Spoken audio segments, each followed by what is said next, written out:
দায়িত্ব আমরা জানি না, তবে একটা দল তো সবসময় ন্যায়ের পক্ষে আর কি, সব কিছুতে না, গণভোটেও না ছিল, এখন হয়তো ওনারা হায়ের পক্ষে আসছেন আর কি। এটা জনগণই বিবেচনা করবেন, আর ইসি সিদ্ধান্ত নেবেন একটি সুন্দর সুষ্ঠু গ্রহণযোগ্য নির্বাচন করার জন্য। যাকে যেখানে দিলে ভালো সেটা তারা করবেন। আমরা দেখতে পাচ্ছি একটি দলের একদম বিভিন্ন পর্যায়ে দায়িত্ব দেওয়ার ক্ষেত্রে চিহ্নিত একটি দলকে সব জায়গায় দেওয়া হচ্ছে, এবং ওনারা এসে বারবার বলছেন যে এই জায়গাতে দেওয়া যাবে, ওই জায়গাতে দেওয়া যাবে না, কিন্তু ওনাদের দলীয় নেতা কর্মীদেরকে দিয়ে ইসির দায়িত্ব পালনের ক্ষেত্রে মাঠ পর্যায়ে আমরা দেখতে পাচ্ছি। আমরা এগুলো ইসিকে দৃষ্টি আকর্ষণ করেছি যে আপনারা কোনো অবস্থায়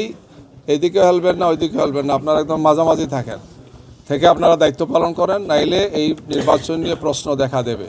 এই জন্য যারা এই অভিযোগগুলো করেছেন সেটা সঠিক নয়, এবং আমরা মনে করি যে ইসিকে তার নিরপেক্ষ ভূমিকা পালন করতে হবে,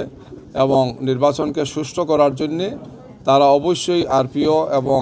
বিধিগত যে বিষয়গুলো আছে, বিধিবদ্ধ যে বিষয়গুলো আছে, সে সমস্ত বিষয়কে সামনে রেখেই তারা